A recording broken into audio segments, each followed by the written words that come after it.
अस्सलाम वालेकुम बच्चों, उम्मीद करता हूँ आप सब खैरियत से होंगे। बच्चों, आज हम स्टार्ट करने वाले हैं चैप्टर नंबर 18 जिसका नाम है electromagnetic induction and electromagnetic waves. इसके हम स्टार्ट करेंगे बच्चों एक्सरसाइज शार्ट क्वेश्चंस। सबसे पहला जो शार्ट क्वेश्चंस का है पढ़ा वो ये है बच्चों, what is the direction of induced current in Lenz law. सीमत क्या होती है इंड्यूस करंट की लेंस लॉ में। तो बच्चों अकॉर्डिंग टू लेंस लॉ के मुताबिक the direction of induce current, जो डायरेक्शन होती है, जो सीमत होती है इंड्यूस करंट की, इज ऑलवेज हमेशा such that it opposes the cause which produce it. Such that जैसा कि हमेशा उसी को अपोज करेगा, उसी की मुखालफत करेगा जिसने इसको पैदा किया है। ठीक है जी। इंड्यूस करंट जो पैदा हुआ है बच्चों, जिस चीज से पैदा हुआ है, जिस अमल से पैदा हुआ है, तो उसी चीज को क्या करेगा, उसी चीज की मुखालफत करेगा जिसने इसको पैदा किया है। ये है लेंस लॉ। अब बच्चों नंबर 2 है बड़ा, Why are slip rings used in an AC generator? AC generator के अंदर स्लिप रिंग्स इस्तेमाल क्यों किए जाते हैं? ठीक है बच्चों, तो इसके जवाब बहुत सिंपल है। To maintain the continuous electrical contact between rotating coil and external structure allows the coil rotate freely. मतलब बच्चों क्या हुआ कि ये मेंटेन करती है कंटिन्यूअस इलेक्ट्रिकल कंडक्ट को, कि जो इलेक्ट्रिकल कनेक्शन है बड़ा वो मुसलसल क्या हो, चलता जाए। ठीक है, किन के दरमियान, रोटेटिंग कॉइल के दरमियान और एक्सटर्नल स्ट्रक्चर, जो उसका बाहर वाला जो स्ट्रक्चर होता है जनरेटर का, उसमें जो करंट पैदा हो रहा है रोटेटिंग कॉइल से, उनके दरमियान ताल्लुक को क्या करती है, बेहाल रखती है, ताकि वो ताल्लुक टूटे ना, वो ताल्लुक कायम रहे और चलता रहे।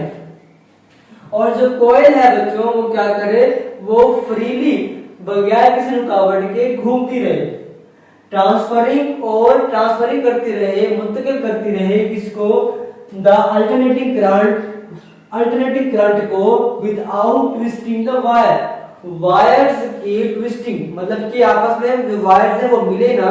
ठीक है, वायर्स क्या करेंगी, बार बार तब्दील होती रहेंगी, पॉजिटिव से नेगेटिव और नेगेटिव से पॉजिटिव तरफ। ठीक है, विदाउट ट्विस्टिंग ऑफ वायर्स को आपस में मिले बगैर क्या करती है, वो अल्टरनेटिंग करंट को वहां पे ट्रांसफरिंग करती रहती है, मुंतकिल करती रहती है।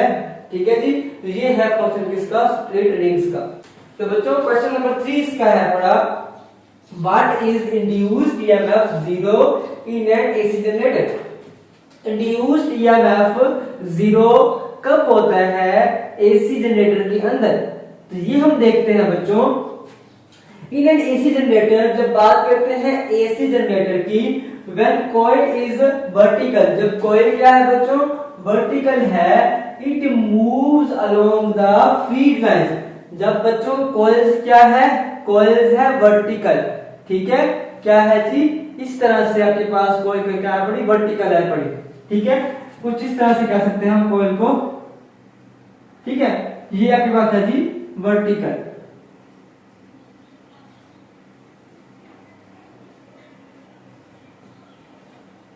ठीक है जी, तो जब कॉइल्स क्या है बच्चों, जब कॉइल्स वर्टिकल है तो क्या होगा, it moves along the feed lines. तो क्या करेगी, तो ये मूव करेगी, हरकत करेगी फीड लाइंस की तरफ। एंड नो मैग्नेटिक फ्लक्स, तो क्या होगा, कोई भी मैग्नेटिक फ्लक्स जो है यहाँ पर कट ऑफ नहीं होगा। So the induced EMF, induced EMF होगा या वोल्टेज जो होगी वो 0 हो जाएगी। मतलब कि आपके पास कह सकते हैं कि अगर हमारे पास इस तरह से है तो फीड लाइंस क्या होंगी, यहां से फीड लाइन गुजर जाएंगी बच्चों, जिससे क्या होगा, इसके अंदर से फीड लाइन नहीं गुजरेंगी, जब इसके अंदर से फीड लाइन निकल जाएगी तो फीड लाइन में तब्दीली नहीं आएगी। जब फीड लाइन में तब्दीली नहीं आएगी बच्चों तो वहां पे करंट पैदा नहीं होगा, इंड्यूस्ड करंट पैदा नहीं होगा, इंड्यूस्ड ईएमएफ पैदा नहीं होगी। तो हम कह सकते हैं कि जब भी हमारे पास जो कॉइल है पड़ी अगर वो वर्टिकल हालत में है तो क्या होगा, तो जो एसी जनरेटर है उसके अंदर जो ईएमएफ होगी वो 0 होगी। क्वेश्चन नंबर हमारे पास 4 है, why is the sky red at sunset. बच्चों हमें आसमान पे जो कलर है वो रेड नजर क्यों आता है जब सूरज ग्रुप हो रहा होता है। ठीक है, तो आज जानेंगे इसके बारे में। ड्यूरिंग सनसेट और sunrise the sunlight has to pass through a longer path in the atmosphere. बच्चों जब सूरज ग्रुप हो रहा होता है या सूरज निकल रहा होता है तब जो सनलाइट होती है, जो सूरज की रोशनी होती है, उसको लार्जर लॉन्गर पाथ को अटेम्प्ट करना पड़ता है, गुजरना पड़ता है, जाना पड़ता है। ठीक है, इन द एटमॉस्फेयर। जी बच्चों एटमॉस्फेयर में जब सूरज की रोशनी जाती है तो उसको लंबा फासला तय करना पड़ता है। ठीक, क्योंकि उसने पूरे आसमान को कवर करना पड़ता है ना, उसने पूरे आसमान को, पूरे एटमॉस्फेयर को उसने कवर करना होता है। अब बच्चों कहता है by the time light reach us much of the blue light. By the time जैसे ही वक्त गुजरता है तो हमारे पास कौन सी लाइट पहुंचती है, हमारे पास पहुंचती है बच्चों ब्लू लाइट। ठीक है, ब्लू कलर की लाइट जो है वो हम तक पहुंचती है। हैज ऑलरेडी बीन स्कैटर्ड, जो पहले से ही क्या जाती है, स्कैटर हो जाती है। जैसे ही आसमान पे तो सूरज की रोशनी पड़ती है तो क्या होता है, जो ब्लू लाइट है बड़ी वो हम तक पहुंचती है, क्योंकि वो पहले से ही क्या होती है बच्चों, पहले से ही वो स्कैटर्ड मतलब बिखर जाती है।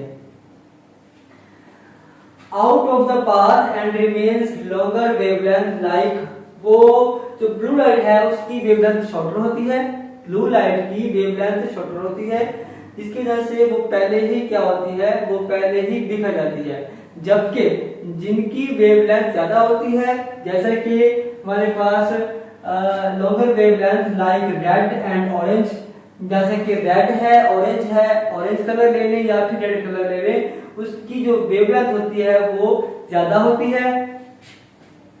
विच स्कैटर्ड लेस, और ये स्कैटर्ड लेस होते हैं, ये स्कैटर्ड बहुत कम होते हैं। जबकि ब्लू लाइट होती है बच्चों वो स्कैटर्ड जल्दी हो जाती है, क्योंकि उसकी वेवलेंथ शॉर्टर होती है, जिसकी वजह से हमारे तक जो कलर है वो ब्लू पहुंचता है। These colors dominate the sky near the horizon।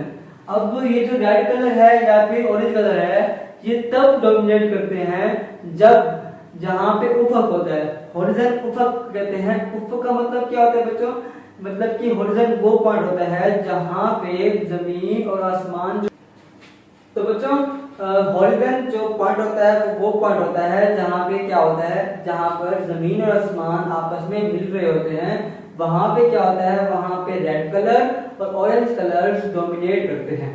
ठीक है, net horizon giving warm reddish hues, जिससे हमारे पास एक गर्म और रेडिश मतलब के रेडिश कलर की सुर्ख और जो ऑरेंज है उसका मिक्सचर कलर का वहां पे हमें दिखाई देता है। We often see the evening, तो इवनिंग में हमें वहां पे रेडिश ब्राउन कलर जो होता है वो नजर इसलिए आता है क्योंकि वहां पे क्या होता है, वहां पे जिनकी वेवलेंथ ज्यादा होती है, ऑरेंज कलर रेड कलर, तो वो वहां पे डोमिनेट करते हैं। ठीक है बच्चों, क्वेश्चन नंबर 5 है, what is a transformer and what principle does it work. Transformer क्या होते हैं और ये किस असूल पे काम करते हैं बच्चों। A transformer is a device used to increase or decrease the voltage। बच्चों ट्रांसफार्मर एक ऐसी डिवाइस होती है, एक ऐसा आला होता है जो कि वोल्टेज को कम करता है या बढ़ाता है इन सर्किट के अंदर। ठीक है, इन एसी सर्किट के अंदर क्या करता है बच्चों, या तो वो करंट को बढ़ाता है या वोल्टेज को बढ़ाता है या वोल्टेज को कम करता है। ठीक है जी, in an alternating current circuit, alternating current circuits में ये क्या करता है, या इंक्रीज करेगा या डिक्रीज करेगा किसको, वोल्टेज को। बच्चों इसका प्रिंसिपल क्या होता है? It works on the principle of mutual induction. इसका जो प्रिंसिपल है बच्चों वो है म्यूचुअल इंडक्शन। म्यूचुअल इंडक्शन बच्चों होता क्या है? जिसमें एक कॉइल्स में तब्दीली पैदा करके, फीड लाइंस में तब्दीली पैदा करके जो उसके करीबी कॉइल्स है उसके अंदर भी इंड्यूस करंट पैदा किया जाए तो उसको कहते हैं म्यूचुअल इंडक्शन। तो बच्चों जो ट्रांसफार्मर होता है वो म्यूचुअल इंडक्शन पे काम करता है।